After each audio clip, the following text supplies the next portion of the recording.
자, 이제 11강입니다. 63쪽 위에서 다섯째 줄입니다. 소제목이 근세의 여명입니다. 근세, 근대애가 열린다, 여명, 밝아온다 그 뜻이죠. 토마스의 추종자들은 이런 과감한 긴장관계의 종합을 보존할 줄도 발전시킬 줄도 몰랐다. 토마스 이후에 유사한 정신을 가진 사람을 들자면 후자의 니콜라우스 추기경을 들어야겠다. 후자의 니콜라우스 쿠자누스라는 말인데 그건 아닌 것 같고요. 쿠자의 니콜라우스 추기경 1401년에서 64년입니다. 그는 토마스가 섭렵한 것과 동일한 사상계, 특히 에카르트에 의해서 자극을 받았다. 마이스터 에카르트요. 이 사람 우리가 그냥 놓치고 지나갈 수 없는 그런 신비주의자 대표자입니다. 1260년에서 1327년입니다. 토마스보다 더 급진적인 그는 세계는 신과 동일한 동시에 동일하지 않으며 신과 동일한 동시에 동일하지 않으며 인간 정신은 유일신의 모상인 동시에 세계를 건설하여 통일을 이룩한다는 사상을 전개하려고 했다. 세계에 대한 적극적인 관계를 모색하는 거죠. 니콜라우스의 이 말은 매우 추상적으로 보이지만 실상 오늘의 우리들에게는 매우 중요한 결론을 말해준다. 세계가 세계에 대한 강조의 세계성, 세상성, 세계가 신과 근본적으로 구별되는 동시에 신과 일치한다는 주장은 역설에만 그치는 것이 아니다. 오히려 세계가 그 자체에 내지 않은 법칙의 지배를 받고 있으며 그러면서 또한 완전히 신에 의해서 존립한다는 것이다. 예, 그렇죠. 그러한 긴장, 그런 역설적 관계를 붙드는 겁니다. 이 세계의 자연 원리가 있지 않습니까? 자연과학이죠. 또 물리학적인 원리, 생물학적 원리, 화학적 원리 그런 것들입니다. 그건 내재하고 있는 거죠. 그러면서 동시에 이것이 하나님에 의해서 존립한다. 이거 두 개다. 그러니까 세계이면서 세계 아니다. 이 세계는 하나님과 동일하면서 동시에 동일하지 않다. 그렇게 설명할 수 있는 겁니다. 인간은 신의 모상인 동시에 세계 건설자라고 하는 주장도 인간이 세계에 관심을 돌린다고 해서 결코 신과의 관계에 장애가 되는 것은 아니라는 것을 의미한다. 속세란, 이 세상의 속세란 사상면으로 보나 행동면으로 보나 신과 신의 요구에 대하여 무슨 경쟁 관계에 있는 것이 아니다. 속세와 속세에서 행동하는 인간은 동시에 신 안에 있으므로 신을 피할 수 없다. 그렇게 얘기할 수 있죠. 전문가들에 의하여 니콜라우스의 철학과 신학사상은 그래서 근대 자연과학의 철저히 신없는 연구 방법의 기틀을 마련했다. 이게 토마스 아퀴나스의 신학하고 연장성상에 있는 겁니다. 토마스 아퀴나스가 종합하려고 했는데 결국 그것은 자연 질서가 교회 질서로부터 신의 질서로부터 독립하는 계기를 마련해 준 겁니다. 지금 여기 니콜라우스의 말을 통해서 본다고 하더라도 그렇게 되는 겁니다. 하나님과 동일한 부분과 동일하지 않은 부분이 있으니까요. 동일한 부분이 있다면 동일하다 혹은 그러면서 동시에 동일하지 않다는 거예요. 이렇게 이 세상의 물리학적 원리가 신의 모상이니까 그걸 연구하는 겁니다. 이거 연구하는 것은 바로 신앙적인 거죠. 그러니까 물리학, 화학, 생물학 이걸 과감하게 연구하게 된 겁니다. 그러니까 자연과학이 그때 비약적으로 발전하게 되죠. 그게 근대를 여는 출발점이 됩니다. 신학적으로 혹은 철학적으로 그게 출발점이 된 거죠. 그런데도 그리스도교는 이 도전을 받아들여 새 출발의 기회를 삼지 못했다. 수세기에 걸쳐 계속해서 그랬습니다. 그냥 두려워만 했죠. 그 뒤로 뭐 지동설 이렇게 나오고 진화론 이런 대표적인 것만 얘기하면 그런 거를 신학적으로 받아들이지 못한 겁니다. 수세기에 걸쳐 교회 내에서 지배적인 견해를 이루어온 것은 자연과학의 주장과는 반대 방향에서 신론과 세계 안에 신의 행동을 보여야 한다는 반대 방향에 붙들어내지 못했습니다. 즉 자연과학에 대항하여 신론을 보여야 한다는 것이다. 이건 어스틴의 입장도 아니고 토마스의 입장도 아니고 니콜라우스하고도 아닌 겁니다. 좀 잘못 나간 거죠. 이런 태도가 어떤 결과를 초래했는지 오늘의 우리는 너무나도 잘 알고 있다.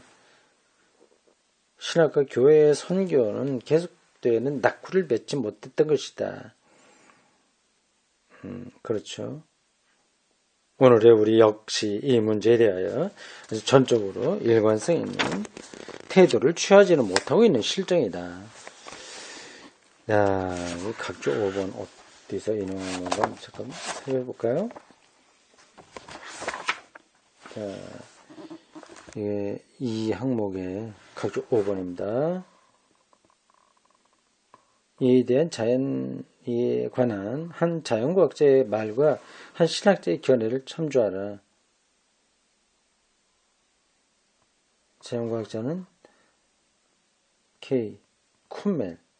쿤멜이라고 하는 학자의 바스 테올로겐 신학자들은 님머 메아 자긴 졸테 뭘 더 이상 말하면 안 되는가.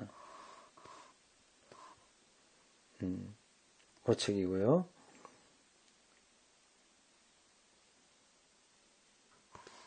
또 하나는 라칭아 낙포르테스 테올로겐 철학자들의 낙포르트 이거 후기라는 뜻인데 포브르트는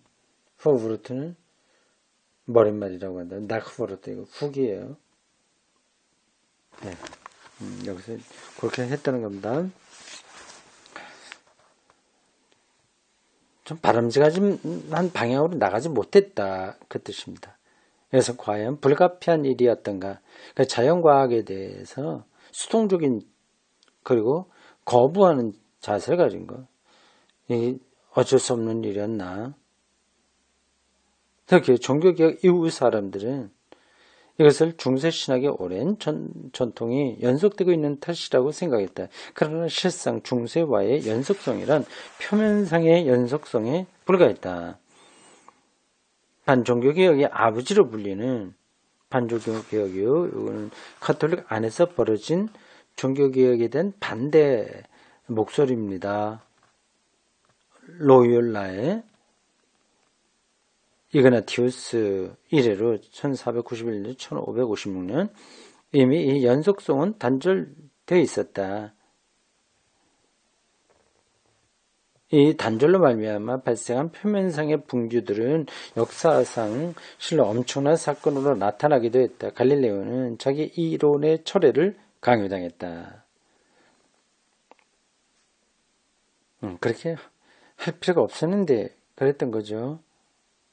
예수의 벨라르미노 추기경 같던 이는 그에 대하여 논란을 일으킬 아무런 객관적인 이유가 없음을 잘 알고 있었던 것 같은데, 그러니까 갈릴레오의 지동설 주장에 대해서 문제를 제기할 필요가 없었다고 하는 것을 아는데도 그랬다. 불란서 철학자 데카르트의 이론은 갈릴레오의 운명 덕분에 이번엔 조심스럽게 수정 가능한 것으로 취급되었다. 데카르트, 코기토 에르고 숨으로 대표되는 철학자입니다. 근데 최대의 거듭의 사상가라고 할 수 할 파스칼은 1623년에서 62년, 이 사람 젊어서 죽었네요. 40살도 채 못 됐습니다.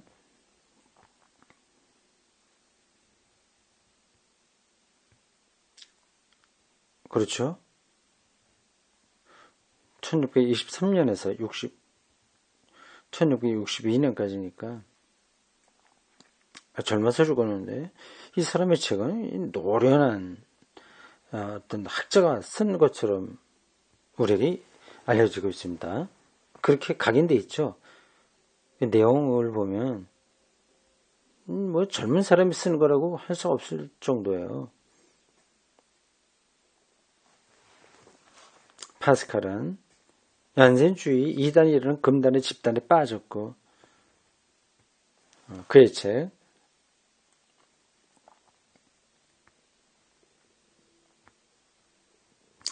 그의 책은 로마의 금서 목록에 올랐다. 애증이 교차하는 예리한 통찰로 니체는 잘라 말했다. 인용한 문장입니다.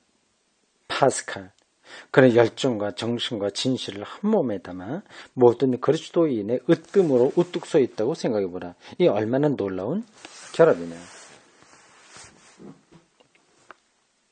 예수에 대한 파스칼의 반박은 즉시 효과가 나타난다. 그러나 신을 직접 체험할 수 있는 곳은 자연 현상이 아니라 신을 받아들일 자세가 된 마음이라는 그 실로는 금세기에야 비로소 제대로 호응을 얻기 시작했다. 과학의 자율성은, 그게 교회 지배로부터 뛰쳐나간 거예요. 이 단어가 중요합니다. 과학의 자율성, 이게 근대의 여명의 핵심이죠. 과학의 자율성은 그리스도교가 나온 결과라고 하는 것. 그리스도교 신앙이야말로 교의의 구속과 과학의 회의라는 상호 보완하는 두 태도를 동시에 제시할 수 있다고 하는 것. 이것은 오늘도 아직 보편화되어 있지 못하는 관념입니다. 이게 맞는 건데 이게 일반적으로 받아들이지 않다는 얘기입니다. 저도 이 입장에 서 있어요. 전 뭐 여러 번 다른 글에도 썼습니다. 과학의 자율성. 이건 기독교가 제시한 길인 거죠. 이걸 두려워할 필요가 없는 겁니다. 지동설을 과학이 밝혀냈으면 그거 받아들이면 되는 겁니다. 진화론, 그게 과학적으로 옳은 걸로 연구가 됐으면 그걸 받아들이면 되는 거지. 그걸 굳이 뭐 반대할 필요가 없는 거죠.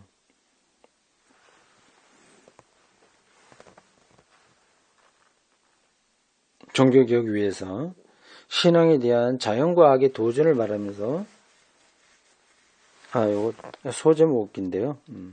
다시요. 64쪽 아래 패러그래프입니다. 종교개혁. 그런 소제목으로 나옵니다. 지금 우리는 하나님에 대한 문제, 신 문제가 어떤 과정을 거쳐왔냐 하는 것을 따라가고 있는 겁니다. 하나님이 고상하고 완벽한 어떤 체제 속에서 구성된 게 아니라 이 세계 안에서 변화되어 온 거죠.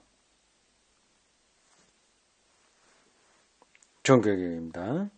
위에서 신앙에 대한 자연과학의 도전을 말하면서 반종교개혁 언급했거니와 요거는 종교개혁을 반대하는 가톨릭의 운동입니다.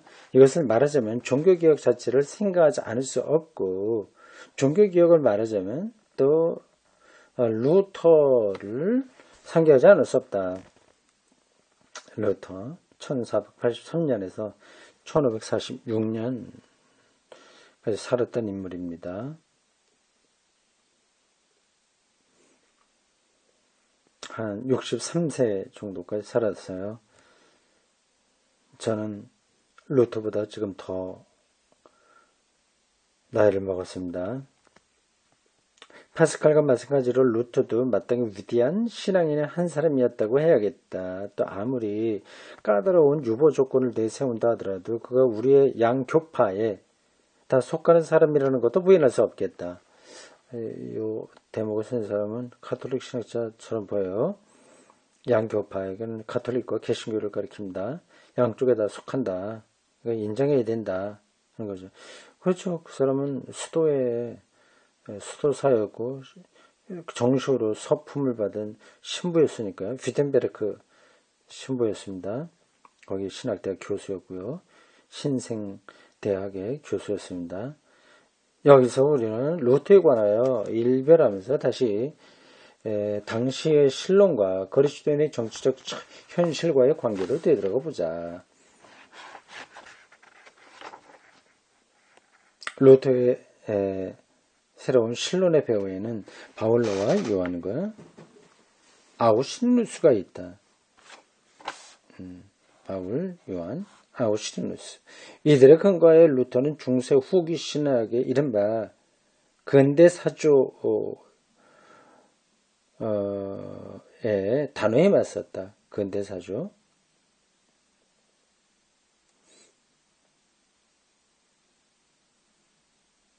근대사죠. 비아, 모데르나, 이겁니다. 비아, 안티과는 고대사죠. 대립한, 비아, 모데르나. 단어에 맞섰다. 이 사조에는 영국의 프란치스코 회원인 오캄의 철학과 신학이 큰 영향을 미쳤다. 그래서 오캄설이라고도 하는 이 사상은 또 그의 이론의 중요한 요점, 개념은 명목에 불과하다는 유명론이네요. 유명론에 따라 유명론이라고도 불립니다. 노미널리즘. 실체는 명목에 불과하다. 개념은 명목에 불과하다.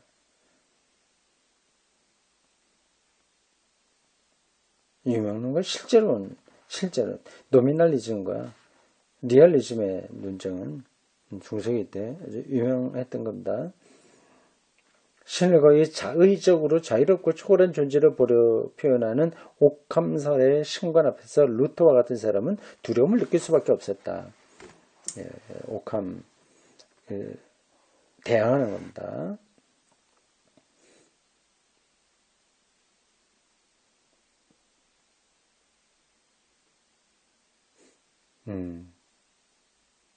루터는 또 자기 시대의 대표자로서 하나님의 지존한 주권과 지엄한 의지 앞에 각별히 깊은 두려움을 경험하고 괴로워한 사람이다. 종교 경험을 깊이 했습니다. 죄성에 대한 실존적 경험이었죠. 어떻게 하나님의 자비를 얻을 것인가? 여기 제목이에요. 이게 그 책 제목은 아닌 것 같고 어떤 아티클 제목인 것 같습니다. 그의 전집 37권 661과 20에 있습니다. Wie kriege ich eine gnädigen Gott? 어떻게 나는 은총의 하나님을 받아들일 수 있는가? 이런 질문은 고대 후기의 사람들이 속량을 동경하고 중세인들이 신의 의로움을 추구하던 세계도피와 동일선상에 있다. 아니, 이 궤도의 종점을 이룬다.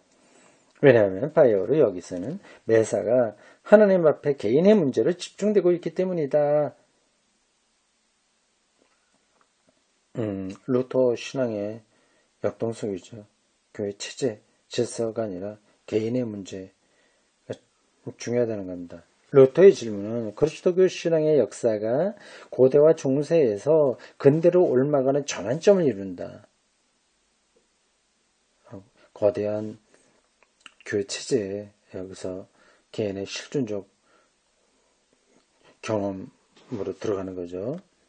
이 새로운 질문을 염두에 두고 루터는 바울, 요한, 아우구스티누스로부터 해방의 대답을 뜯는다. 믿음으로 의로움을 얻는다는 거죠. 이들의 대답이 하나님 앞에 두려움을 없애준 것은 아니다.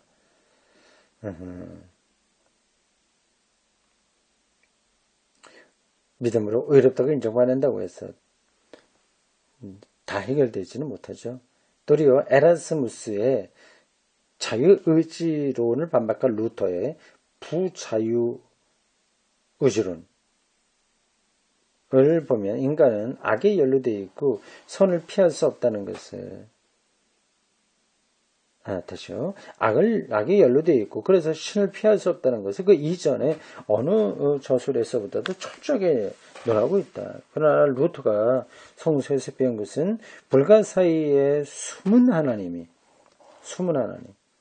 숨은이라고 하는 이 단어에 꺾은 괄호가 묶여 있습니다. 강조되어 은폐의 하나님이라는 뜻입니다.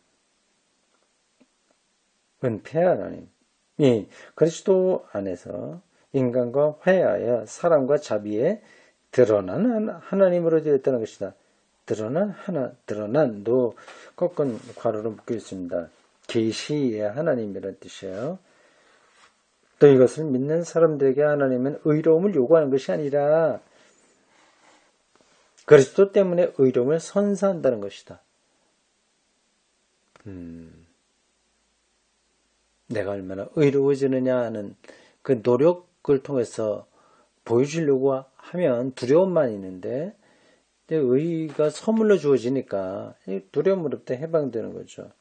물론 이미 아우구스티누스와 중세인들에 의한 로마서의 해석도 로마서 1장 16절과 17절에 하나님의 의로움이란 벌이 아닌 은총으로 선사된다는 의로움이라는 것을 알고 있었다. 그러나 이미 알고 있었으나 하나님의 법 또는 그 결과로서 인간이 직면하는 엄청난 요구 중에 하나인 이 성서의 말씀을 전적으로 개인적인 문제로 삼았다고 하는 것은 이전의 진리가 새로운 형태의 신론으로 변형되었다는 것을 의미한다. 교회가 선물을 주는 것처럼 생각을 했죠. 그 당시까지는요. 근데 루터는 그것을 아니다. 하나님에게 직접적인 선물로 받는다. 교회를 통해야만 되는 게 아니다. 이런 쪽으로 설명한 겁니다. 이건 신론의 변혁인 거죠. 루터의 친구의 멜랑히튼, 위텐베르크에서 같이 활동한 친구이면서 제자입니다. 멜랑히튼은 이것을 아우스부르크 신앙고백, 유명한 신앙고백입니다. 개신교에서 대표적인 신조예요. 거기 20조에서 이렇게 요약했다. 인용한 겁니다. 자비로우신 하나님을 모신 사람만이 하나님을 아는 사람이요. 하나님께 호소하는 사람이며 이브의 오토처럼 하나님이 없는 사람이 아니다. 자비로우신 하나님. 의를 우리에게 선물해 주신 하나님. 우리가 얼마나 의롭냐 하는 것을 눈뜨고 살피는 하나님이 아니라 예수 그리스도를 통해서 우리에게 의를 선물하신 하나님. 하나님의 자비죠. 하나님에 대해 이해가 달라지는 겁니다. 하나님은 그리스도 안에서 인식 가능하게 된다. 하나님은 인간에게 종교적 행실의 의무를 부과하는 것이 아니라 행실과는 상관없이 인간을 있는 그대로 받아들인다. 그렇죠. 인간을 있는 그대로 받아들인다. 타인을 섬기고 세상을 돌볼 자유가 인간에게 주어지는 것도 바로 이 때문이다. 근데 마음에 드는 사람, 안 드는 사람 이렇게 골라내는 게 아니라 있는 그대로 받아들이고 섬기는 거죠. 갈라디아서 5장 1절 그리스도께서 우리를 자유로 해방시켰다는 바울의 말은 그래서 루터 종교개혁의 열쇠가 된 말이다. 그리스도인의 자유론에서 요거 논문입니다. Von der Freiheit eines Christen Menschen 기독교인의 자유에 대해서 루터도 이렇게 규정했다. 인용한 부분이에요. 그리스도인은 모든 사물의 자유로운 주인이며 어느 누구에도 예속되어 있지 않다. 그리스도인은 모든 사물에 종사는 종이며 어느 누구에게나 예속되어 있다.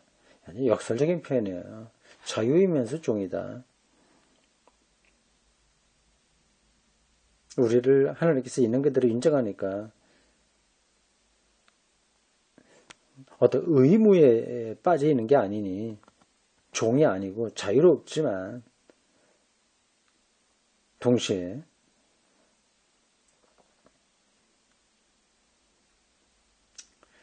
모든 것에게 봉사하는 종이다. 자발적인 종이 되는 거죠.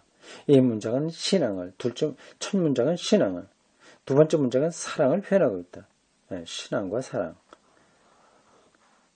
재밌죠? 이렇게 설명이 되니까 신학이 단순히 지식이 아니라 기독교 신앙의 능력을 체험하는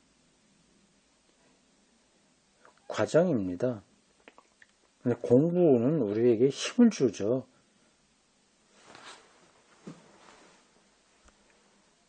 루터에 와서 신앙인 각자의 자유와 책임, 그리고 하나님과의 직접 관계는 그렇게 높이 평가되기에 이르렀다. 직접 관계. 물론 중세 후기의 믿음이나 신비설이나 인본주의에도 이러한 가르침의 길이 예배되어 있다. 또 루터가 신과 각 개인의 직접 관계에 치중했다고 해서 그것이 결코 개인의 권리만을 인정하는 개인주의였던 것은 아니다. 그렇죠. 마음대로 해도 된다. 나 몰라라 하는 게 아니죠. 이것은 루터의 교회관의 뚜렷이 나타난다. 루터에게서 교회란 이미 선의 위계를 반영하는 권리, 의무의 포괄 구조 안에 인간이 배치되어 있는 그런 것이 아니다. 교회란 모든 신앙인들이 평등한 관계에서 일반 사제직에 참여하는 만인 사제직, 이렇게 참여하는 초대 그리스도교 이상이라는 의미에서의 그리스도교적 이상이라는 의미에서의 하나님의 백성이다. 이런 교회 안에서 신앙인들이 자유로이 봉사할 수 있다. 저도 이런 생각으로 교회에 참여하고 있습니다. 교회에도 봉사할 수 있고 세상에도 봉사할 수 있다. 교회나 세상이나 둘 다 신앙에 의하여 성화된다. 거룩하게 변한다.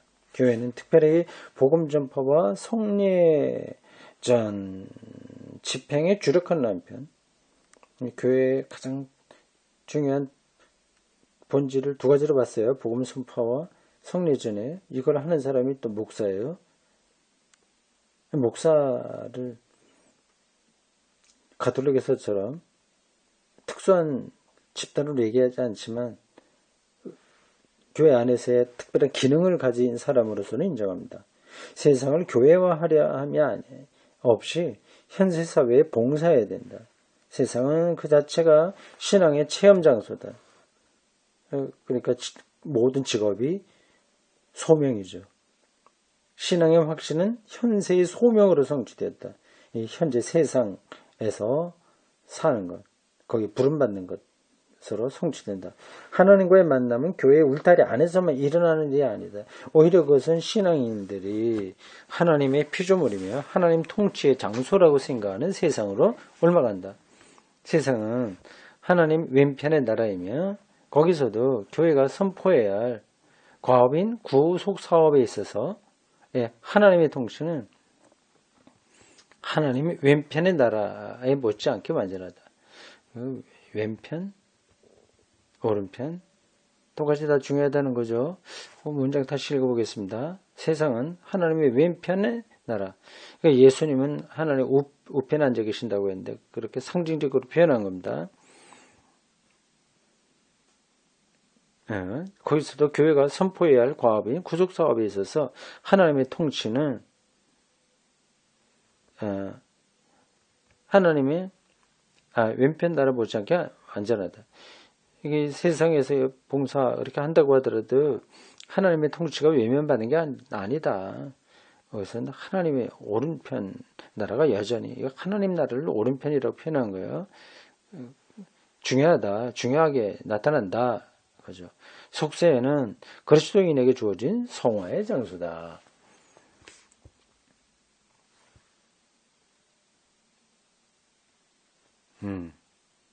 그 다음 패러그래프입니다. 이런 루터의 생각들이 미래를 얼마나 멀리 내다보았느냐 하는 것은 오늘날 우리에게 이런 생각들이 얼마나 당연한 것이 되어 있느냐는 것을 잘 알 수 있다. 이미 당연시 되잖아요. 옳은 얘기를 하고 있지 않습니까? 그 당시는 충격적이었겠으나 지금은 누구나 가톨릭이나 개신교나 다 인정하는 거죠. 그러나 루터 이후에 프로테스탄트 사상이 역사상 처음으로 이 새로운 이상을 실현하는 것은 편리에 불과하다. 충분하지 못하고 부분적이었다는 거죠. 그 원인은 루터 자신에게도 있었다. 루터의 활동 이래로 루터 교회에 있어서의 교권 구조의 평준화 작업은 교회 생활권 내에서도 정치 권력을 점점 더 중요시하게 되는 과정과 병행하여 진행됐다. 루터 교회가 올해 들어 국가 의존의 역사를 벗어나지 못한 것은 오로지 불행한 환경 탓이었다는 것은 옳은 말일지도 모른다. 농민 반란으로 인하여 루터가 받은 충격이나 교회 재산에 대한 영주들의 물질적 이해관계가 그 좋은 예라고 하겠다. 상황이 좀 어려워서 루터의 이 신학적 발상이 구현되긴 어려웠다는 거죠. 그러나 그럼에도 불구하고 이런 사태 진전에는 또 다른 내적인 이유도 있었던 것이 아닌가. 이 루터의 오늘 볼 때 당연하고 맞는 그런 신학적 구상들이 개혁교회에서 실현되지 못하는 것은 어쩔 수 없는 구조적인 상황적인 어려움만이 아니라 다른 이유도 있지 않냐는 겁니다. 그 다음 단락에서 설명이 되겠죠. 네, 여기까지입니다.